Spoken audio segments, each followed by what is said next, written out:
Hey, what's up, guys? And welcome back to another Real Madrid review. Elche to Real Madrid 2. I don't know what to say anymore, man. I am so frustrated. I'm not even angry. I was watching that game. I stayed up the whole entire night, and that's what I stayed up for. Come on. Um, it just wasn't good enough. It really, really wasn't good enough from the team. You know, it was one of those games where Real Madrid, I wouldn't say look, I wouldn't say Elche outplayed Real Madrid, but the goals that Real Madrid conceded were utterly, you know, terrible. That is not something that the team should be conceding. That is not the kind of goals that the team should be conceding. If it's something that, you know, it's unstoppable and you just have to appreciate it, okay, you can sort of get around it. You can get behind it. You can sort of just close an eye. But the two goals were the definition of terrible defending. Like, go and look at the two goals again if you guys haven't already seen it. Like, it was terrible. And I need to say this again. I said in the preview, someone needs to take charge. We need players to start taking charge. We didn't see that. Okay, when Real Madrid got back into the game the first time, that wasn't taking charge. Yes, it was a good goal. Yes, we got back into it, but then we went and threw the game away again, basically, for the second goal. The second goal that we scored, it wasn't taking charge because it was okay. It was a good goal, and you could say it's a bit lucky as well. A lot of confusion in the Elche box, but it wasn't like Real Madrid dominated in the second half. The first half, Real Madrid didn't dominate, but we had so many more chances in the first half than in the second half. And the second half was supposed to be better than the first half. And don't let the goals fool you. The performance in the first half was better than the second half. That is for sure. If you watch the game, you would agree. The problem in the first half was not clinical. Not clinical enough, and there were one or two opportunities that should have probably been a goal, and it wasn't. And it was like the players just thought, again, let's take a nil-nil going to the break. Why are we having the mentality of taking nil-nils going to half-time? Where is that urgency? Where is that sort of leader on the pitch saying, guys, wake up, we're not playing well enough, we shouldn't be happy with nil-nil? Where is that accountability?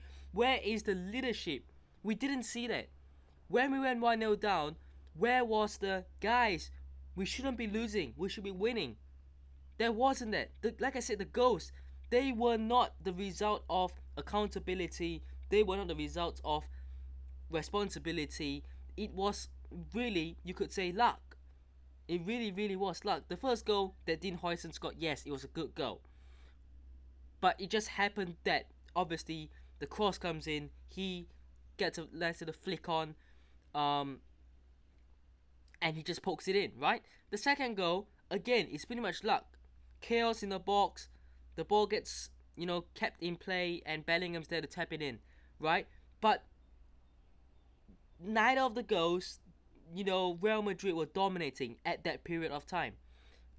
And how can we just accept that? As Real Madrid fans, how can we just sit there and accept that Real Madrid, third game in a row, third away game in a row, terrible performance, no accountability, no one taking charge on the pitch. Xabi Alonso, with the subs he's making, with the decisions he's making, with the starting 11 he's making, is not good enough. Now, I've seen many people online saying, Xabi Alonso out.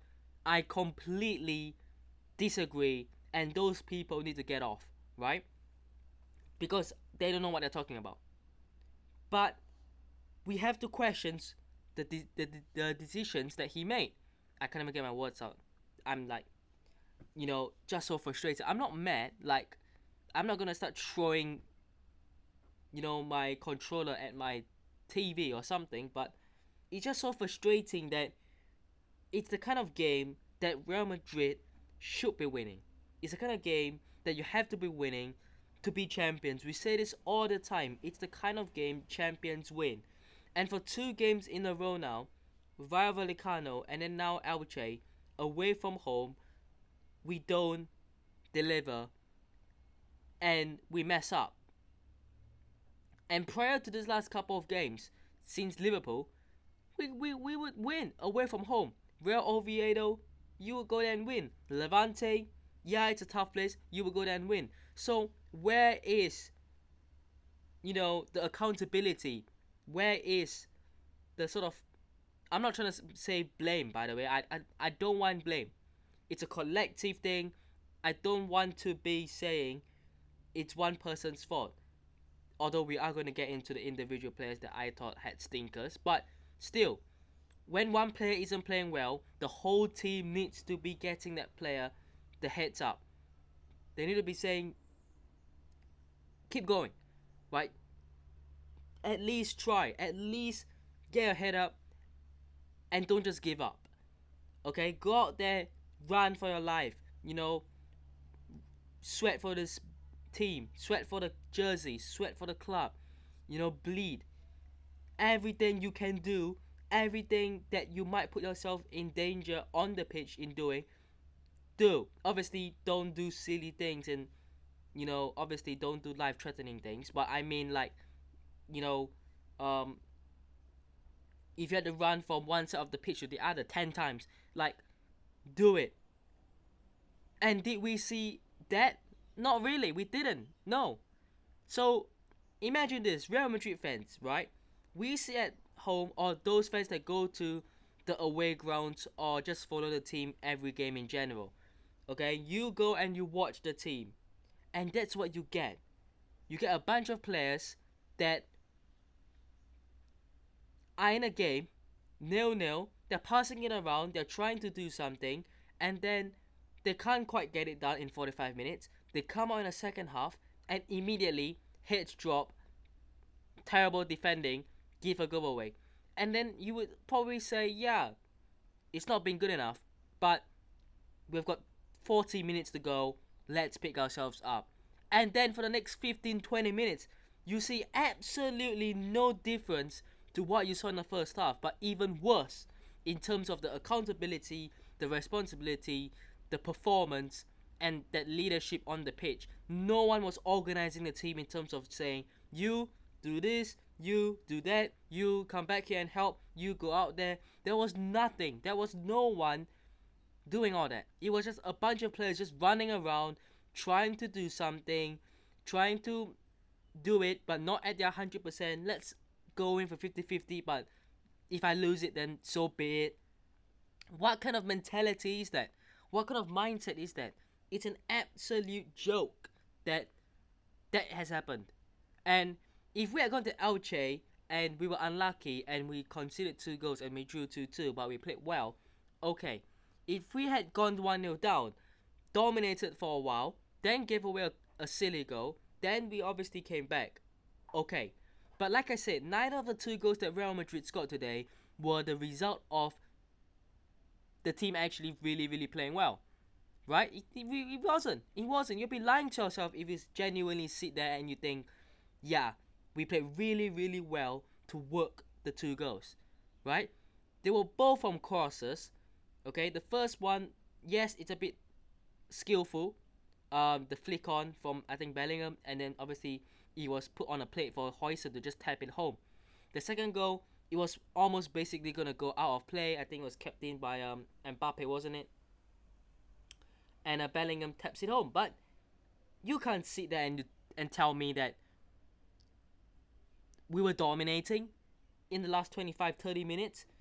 We weren't. And by the way, having possession doesn't mean dominating, right? I don't mean that. You have to control the game. You have to create chances You have to really, really pile the pressure on the opponent. And it never really felt that way. And we need to look at this. We need to really evaluate this game. And I don't know what Xabi Alonso has to do, but he has to figure it out, because the last 3 games have been the same story, right? You go to Liverpool at Anfield, they literally lost their last 2 games and were trashed by Man City and Nottingham Forest at home. What do Real Madrid do? We go there and we give the win to them. Great. Rayo Vallecano away. Yes, again, I get it. It's a tough ground. But where was that accountability and that leader taking charge? There wasn't. This game against Elche today was the same as the last 2 games.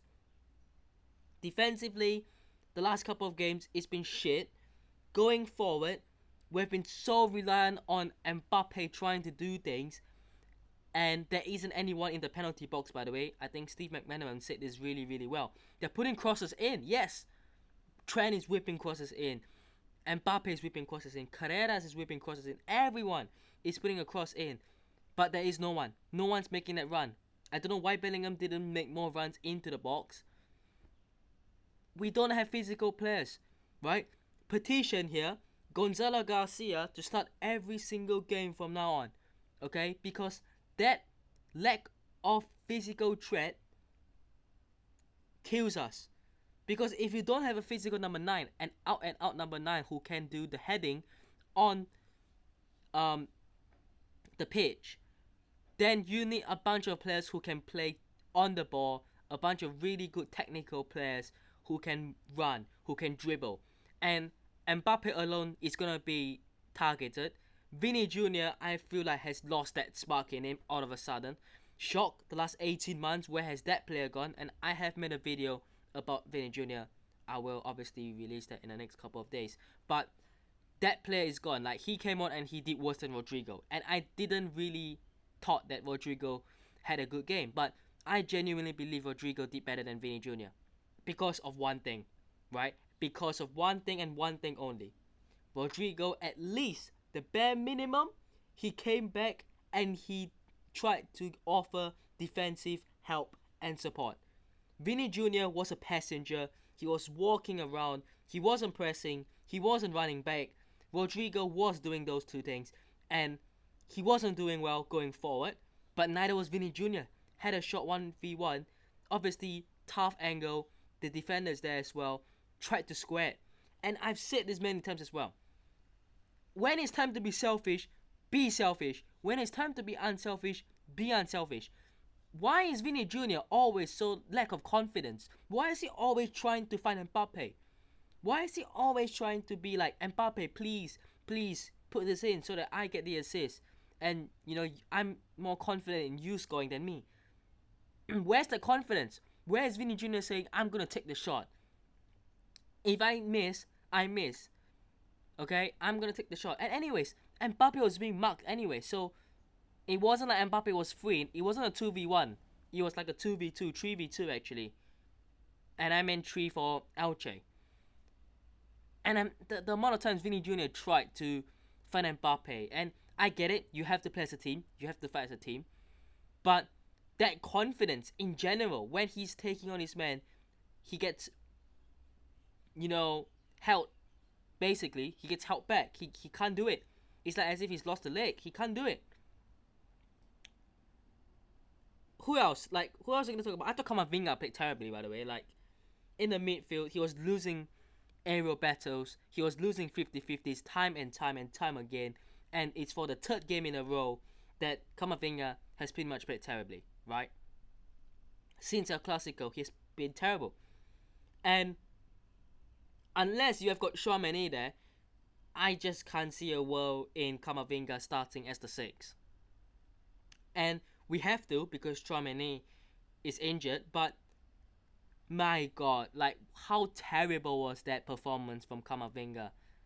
Man, he was getting bullied in the midfield. He was getting bullied. I thought Ronaldo Asensio was okay, but terribly defensively again. The second goal, he got spun like a tornado. Like, what was that?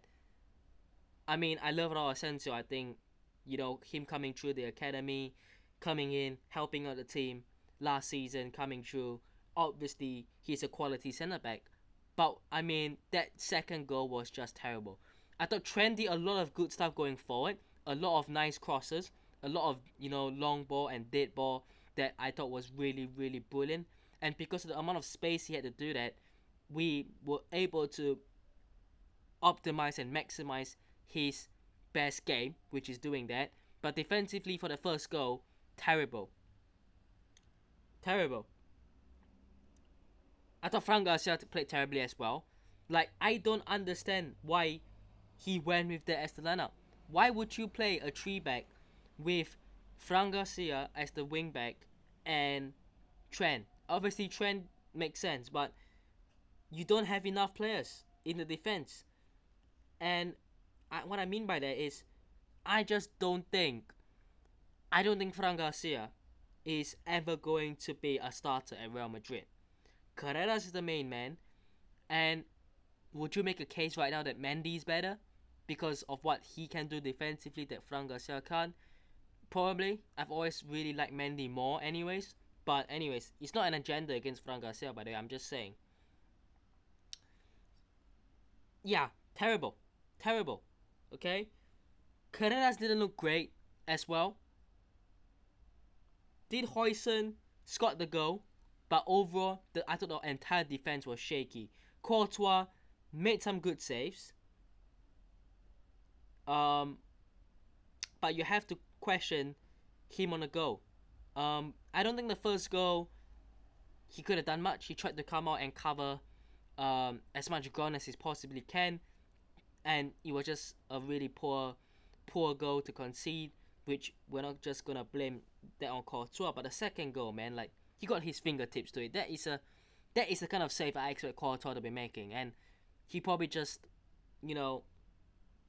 switched off a little bit there. But yeah, that goal, the second goal, Alvaro Rodriguez had to be Alvaro Rodriguez as well.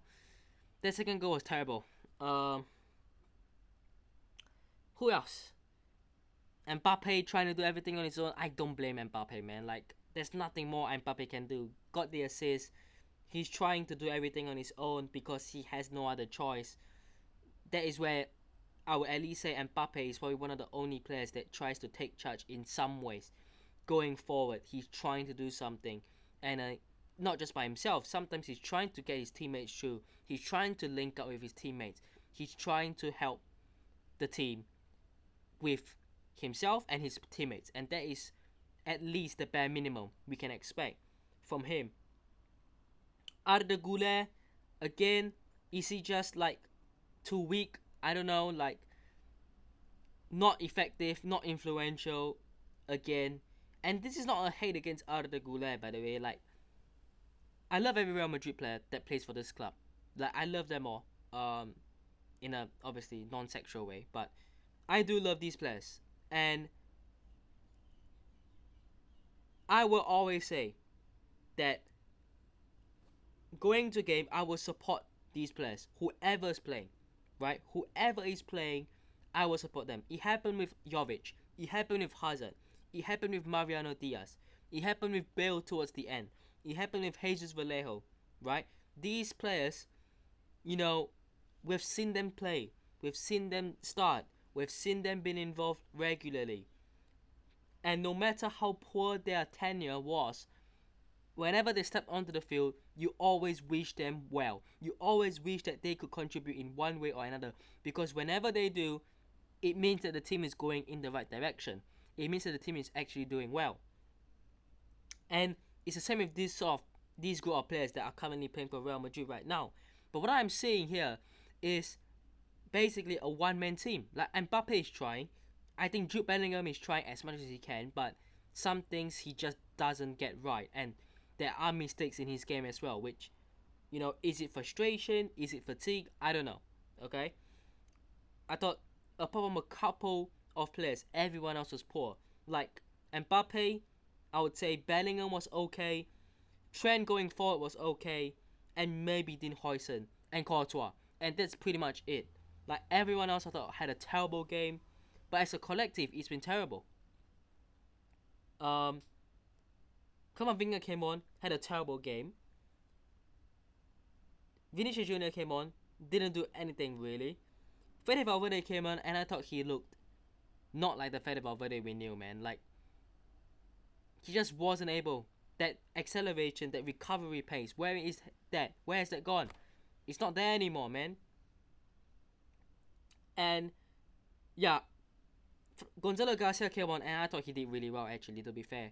One of the only players that came on and immediately sort of changed the game.